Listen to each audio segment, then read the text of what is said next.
네, 2024학년도 9월 사회문화 모의평가 해설 강의를 맡은 최승입니다. 여러분 우선 시험 보시느라 진심으로 고생 많이 하셨고요. 이번 사회문화 시험에서 어떤 주제에서 출제됐는지 간단하게 살펴본 다음에 1번부터 20번까지 쭈루룩 해설 진행해 보도록 하겠습니다. 일단은 단원별 출제 문항수부터 이제 말씀드릴게요. 일단 1단원부터 5단원까지 이제 쭉 있는데 이번 사회문화에서는 1단원에서 5문제, 그 다음 2단원 4문제, 3단원 4문제, 4단원 3문제, 5단원 4문제 이렇게 이제 출제가 됐어요. 우리가 이제 지난 6월 모의평가하고 비교를 해 봤을 때 단원별 출제 구성이 약간 변했다라고 이제 말씀을 드릴 수 있습니다. 지난 6월 모의평가에서는 너무 예쁘게도 1단원부터 5단원까지 각각 4문제씩 출제가 됐었어요. 4, 4, 4, 4, 4 이렇게 이제 출제가 됐었는데 이번에는 1단원에서 이제 5문제가 출제가 되고 4단원에서 이제 출제 비중이 떨어졌구나 이렇게 이제 생각을 해 주시면 될 것 같습니다. 그 다음에 우리가 이제 20문제가 있는데 그 중에서 어떤 문제들이 이제 오답률이 높았는지 한번 살펴볼 거예요. 일단은 가장 오답률이 높았던 문제는 20번 문제예요. 20번 문제는 부양비 문제죠. 요즘 항상 이제 20번 문제가 부양비 문제로서 출제가 되고 있는데 도표 문제입니다. 도표 문제. 우리가 이제 사회문화에서 이제 항상 어려운 문항이라고 한다면은 도표 문항이 항상 어려운 문항들이잖아요. 역시나 이번에도 오답률이 이제 70%를 넘는 그런 모습을 보였습니다. 이제 부양비 문제가 가장 오답률이 높았고요. 두 번째로는 이제 7번에 출제된 사회 집단과 관련된 문제예요. 근데 이 문제 같은 경우는 좀 지문을 해석하는 게 좀 까다로웠기 때문에 좀 해석할 거리가 많았기 때문에 이제 오답률이 높았던 것 같아요. 그래서 이제 두 번째로는 이제 7번 문제였고 세 번째는 이제 15번 문제입니다. 사회보장제도 문제인데 역시나 이제 도표 문제예요. 도표 문제고 오답률이 63.8%라고 이제 얘기를 하네요. 근데 이 도표 문제인데 사실 이번 사회문화 시험에서 그동안 우리가 이제 도표 문제가 한 3문제 정도가 항상 출제가 됐었는데 이번 사회문화 시험에서는 도표 문제가 2문제 출제됐어요.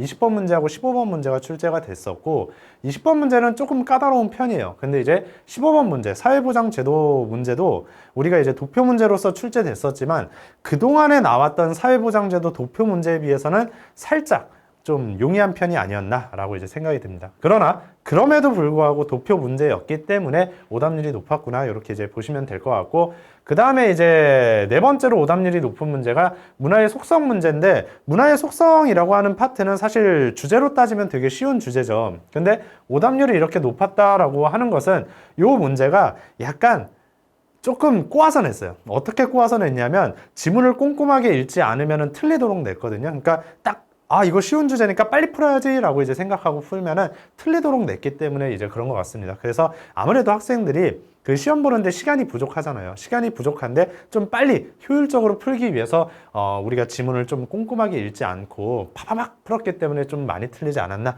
라는 생각이 듭니다. 그래서 이제 문화의 속성 문제도 오답률이 좀 높았고 그 다음에 이제 사회문화 현상을 바라보는 관점에서 이제 기능론, 갈등론, 상징적 상호작용론을 물어보는 문제가 19번에 출제가 됐는데 얘도 주제는 크게 어렵지 않은 주제예요. 근데 오답률이 높았던 이유는 요것도 이제 분석할 거리가 좀 많았죠. 그러니까 단순하게 출제된 것이 아니라 우리가 좀 생각해서 지문을 해석해야 됐기 때문에 약간 오답률이 높았다라고 이제 생각이 듭니다. 그래서 이렇게 이제 오답률 탑 5까지 살펴봤고 뿐만 아니라 17번 문제에서 관료제하고 탈관료제 물어보는 문제도 이거 다음으로 오답률이 높았더라고요. 근데 그것도 마찬가지로 주제는 어렵지 않아요. 주제는 어렵지 않은데 그 지문 해석하는 게 약간 조금 꼬아서 냈기 때문에 약간 그랬던 것 같습니다. 그래서 우리가 이번 시험에서 조금 이런 문제들을 틀렸다라고 한다면은 반성해야 돼요. 어떤 측면에서 반성을 해야 되냐면 내가 앞으로 남은 시험에서는 또 수능 시험에서는 지문을 꼼꼼하게 읽는 습관을 들여야 되겠구나라고 하는 그런 다짐을 해야 되는 계기로 삼으면 됩니다. 그래서 우리가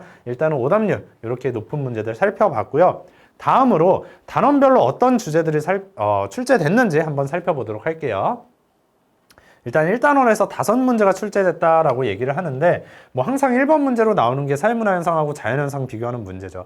그리고 우리가 작년 수능 그리고 이제 올해 6월 달에 나왔던 모의평가하고 이제 쭉 비교를 해보면 항상 같은 주제가 출제돼요. 항상 같은 주제가 출제가 됐었는데 이번에 이제 특이한 게 하나가 뭐냐면 연구윤리 문제가 하나 출제되었다라고 하는 게 이제 특이점입니다. 그래서 이번에 이제 오랜만에 연구윤리와 관련된 문제가 출제가 돼서 5문제 이렇게 이제 출제됐구나 이제 생각을 해 주시면 될 것 같아요. 그래서 사회문화 현상, 자연 현상, 기능론, 갈등론, 상징적 상호작용론 물어보는 거, 그 다음에 양적 연구, 질적 연구 물어보는 거, 자료 수집 방법 물어보는 거, 연구윤리까지 5문제가 이렇게 이제 출제가 됐고요. 그 다음에 이제 2단원에서는 4문제가 출제됐어요. 4문제 출제됐는데 사회 집단 조직에서 이제 한 문제가 출제됐다라고 얘기를 하죠. 그래서 얘가 아까 오답률이 높았던 문제입니다. 오답률이 높았던 문제인데 뭐 사실 제가 여기에다 마킹을 해놓기는 했지만 얘가 이 문제가 사회와 기관하고 이제 엮어서 같이 출제된 부분이에요. 그래서 여기서 한 문제 나왔고 아까 또 말했던 관료제, 탈관료제 문제,